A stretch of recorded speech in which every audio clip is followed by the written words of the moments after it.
North Korea has been deploying troops again to the front line. Pyongyang has sent an estimated 11,000 troops. North Korea has likely sent more troops to Russia. That's 17 North Korean soldiers. Pyongyang are using brutal, near-suicidal tactics on the battlefield. South Korea's National Intelligence Service has reported that North Korea recently sent between 1,000 and 3,000 additional troops to Russia. Intelligence assessments indicate that these forces have been deployed in the Kursk and Luhansk regions, directly engaging in combat operations against Ukrainian forces. This deployment is considered one of North Korea's largest military contributions to Russia so far. Ukrainian President Volodymyr Zelensky reacted strongly to this development, stating, "It's only a matter of time before our soldiers capture more North Korean troops.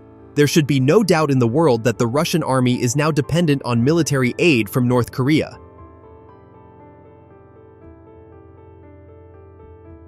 Weapon supplies, ammunition support, and the dispatch of specialized military units indicate that Pyongyang is taking on a growing role in the conflict. Now, let's take a step back and review how North Korea became involved in the war in Ukraine and the key developments leading up to today.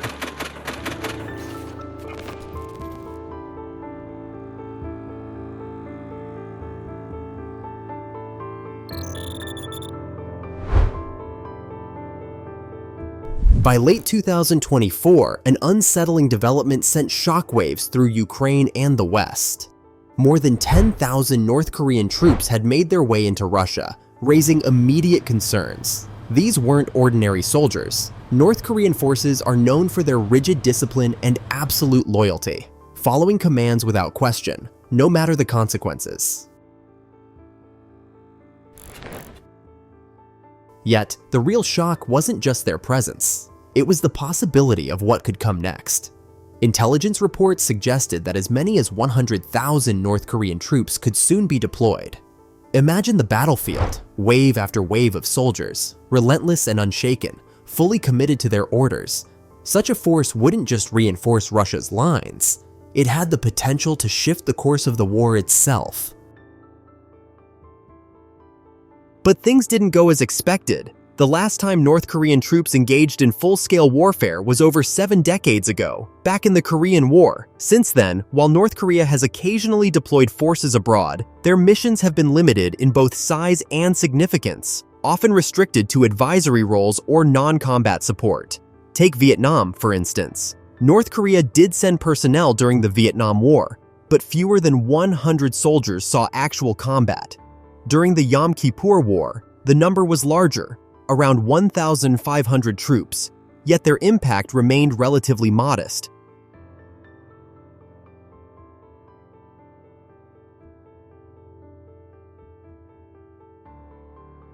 Other minor deployments, like those in Uganda, were nowhere near the scale of conventional warfare.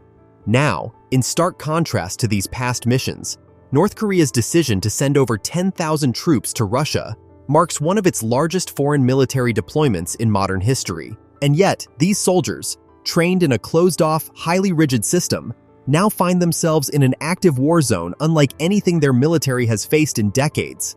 The gap in experience is undeniable, and the battlefield will be their harshest test yet. Some argue that North Korean troops compensate for their lack of battlefield experience with relentless training. But does rigorous training truly translate to combat effectiveness? Yes, North Korea's elite storm corps undergoes grueling physical and psychological conditioning, pushed to endure extreme hunger, pain, and exhaustion. But none of that prepares them for the realities of modern warfare. Stamina and discipline mean little against precision drones, guided missiles, and the advanced firepower wielded by Ukrainian forces. No matter how feared they are at home, even North Korea's best-trained soldiers find themselves outmatched on the battlefield. And as for the regular troops, they are as untested as they come. Conscription starts at 17, with mandatory service lasting up to a decade. But this isn't a decade of advanced combat training. Instead, it's a grueling cycle of indoctrination, physical conditioning, and menial labor.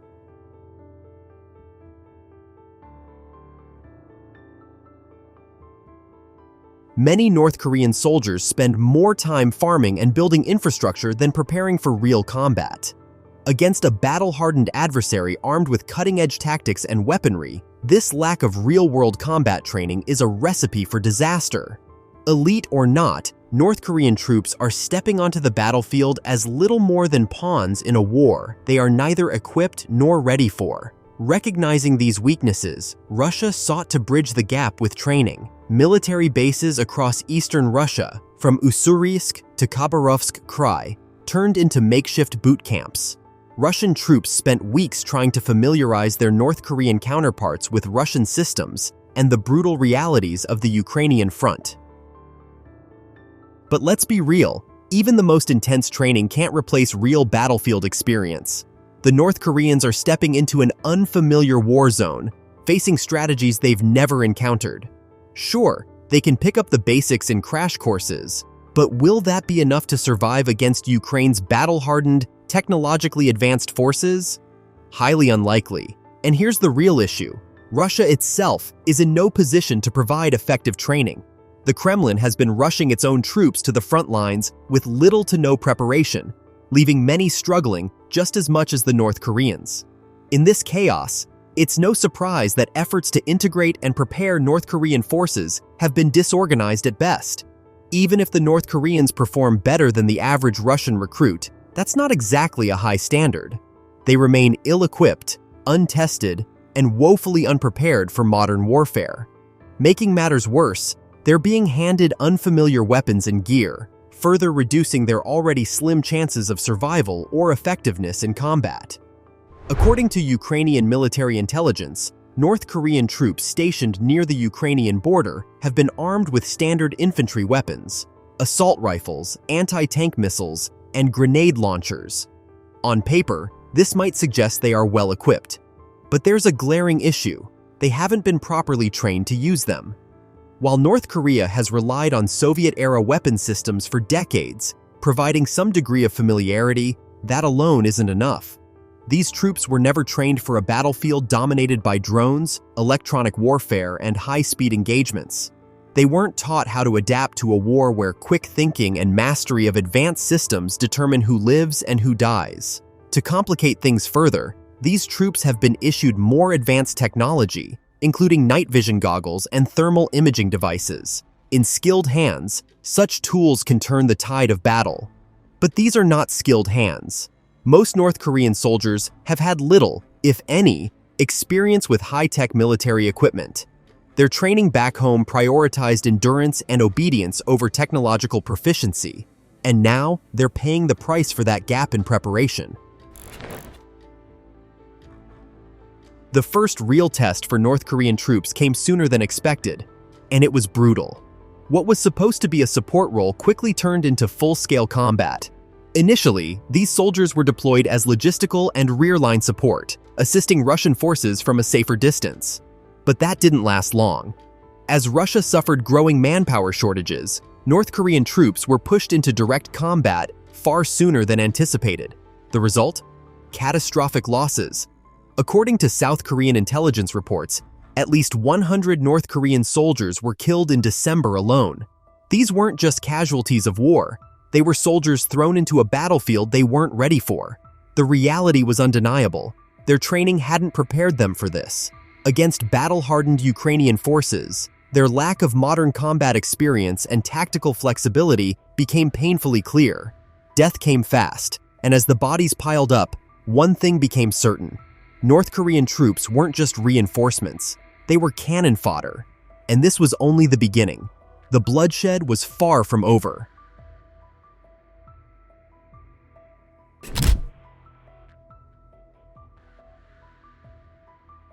This humiliating incident took place in Kursk Oblast, a key region in western Russia. Its location was no accident.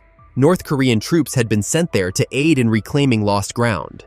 But why? Because just a few months earlier, in August 2024, Ukrainian forces shocked the world by launching a daring cross-border offensive, capturing nearly 500 square miles of Russian territory. Russia scrambled to respond, mounting a counteroffensive in September. By late November, Russian forces had regained around 40% of the lost land, with reports suggesting that North Korean troops had contributed to the effort. However, their role wasn't what you might expect.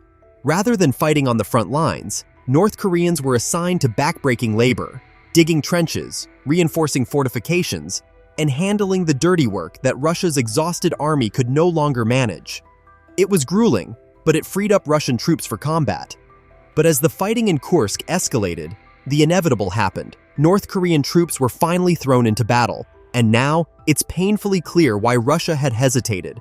On December 14, 2024, Ukraine's Defense Intelligence, GUR, dropped a bombshell on its official channels. A group of North Korean soldiers had mistakenly opened fire on their own allies' vehicles. Yes, friendly fire. But this wasn't just a stray bullet or a minor mistake. 8 Russian soldiers were killed. And these weren't just any troops. They were elite fighters from the Akhmat battalions, some of Russia's most feared and battle-hardened units. For those unfamiliar, the Akhmat battalions, also known as Kadyrovites, are among Russia's most brutal and effective forces. Officially designated as the 141st Special Motorized Regiment, these troops are known for their discipline, extreme loyalty, and ruthless battlefield tactics. Unlike standard Russian forces, they are made up of non-Chechen volunteers from across the country.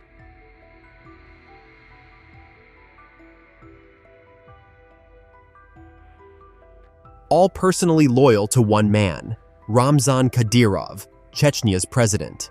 Kadyrov himself is one of Putin's most staunch and vocal supporters. Under his leadership, Akhmat fighters have been deployed to some of the bloodiest conflicts in Russia's wars, from Syria to Ukraine. And yet, in a cruel twist of fate, this elite fighting force was wiped out, not by Ukrainian forces, but by their own allies. But how could something like this happen? How could things go so catastrophically wrong?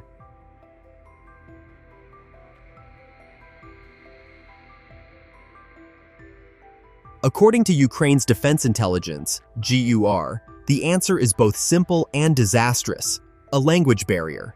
Yes, language.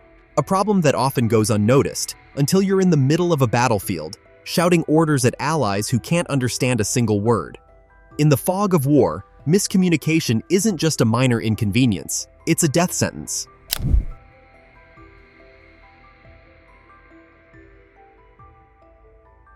Ukrainian forces captured 2 North Korean soldiers. Their interrogation revealed how the North Korean regime misled its soldiers into going to war. They said they did not know they were in Ukraine and thought they were participating in an exercise. Не знає. Ви перебуваєте в Україні. Йому казали, що просто тренування. These testimonies revealed not only the technical incompetence of North Korean soldiers on the battlefield, but also that they were victims of political manipulation. These captured soldiers proved that war is not only a physical struggle, but also a battle for minds. Their testimonies gave us a clearer picture of the realities behind the war. That same month, the Kursk region became the stage for another frontline, as North Korean soldiers attempted to advance toward Ukrainian positions. The North Korean troops, with Russian support, attacked without heavy weapons, armed only with infantry rifles. But this advance effort was based on a poor strategy from the start. Running and disorganized, these soldiers were at a great disadvantage against Ukraine's modern combat technology. The North Korean soldiers' limited training and lack of combat tactics made them easy targets on the battlefield. Ukrainian drone operators quickly detected the irregular advance of the North Koreans. The drones targeted these troops with precision strikes.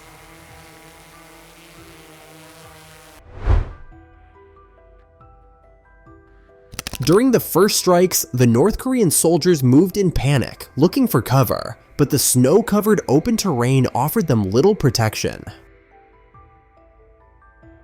One after another, the drones took to the air, taking out enemy troops one by one.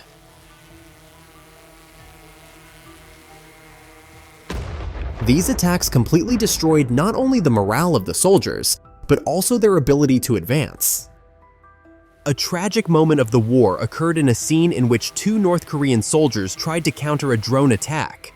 As one soldier raised his rifle to aim at an incoming drone, he made a mistake and accidentally shot his comrade. This mistake was a clear example of the chaotic nature of warfare and the lack of training in North Korean troops. Such incidents once again highlighted the inadequate preparation of North Korean soldiers on the battlefield. In addition to drone attacks, the Mk-19 machine grenade launcher was also activated. This weapon fired intense and precise shots at points where the enemy advanced in groups. The Mk-19 is a powerful weapon used on the battlefield to neutralize both infantry groups and lightly armored vehicles, capable of firing 375 rounds per minute and effective up to 2 kilometers away. This impressive weapon wreaked havoc when North Korean soldiers advanced in small groups. The sound of the explosions and the shrapnel scattered around left no safe space for the enemy.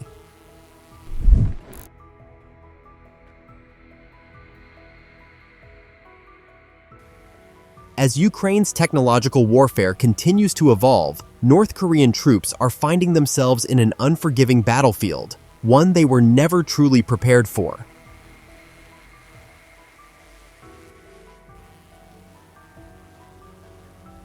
Deployed under an agreement between Kim Jong-un and Vladimir Putin, these soldiers have been thrown into the front lines with little more than outdated Soviet-era tactics and insufficient training, a fatal combination against Ukraine's advanced drone warfare.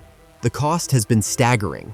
Reports indicate that at least 300 North Korean soldiers have already been killed, with thousands more wounded.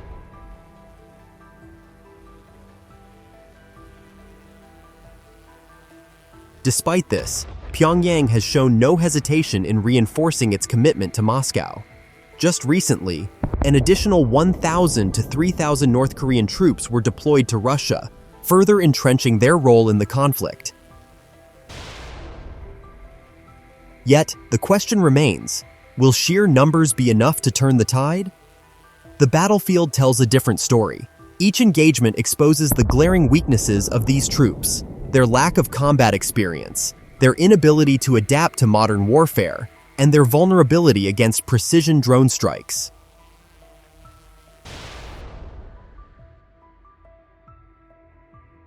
In war, technology, tactics, and adaptability reign supreme. The days when raw manpower alone could secure victory are long gone. The fate of North Korean forces in Ukraine is becoming increasingly clear. They are outmatched, outgunned, and ultimately expendable.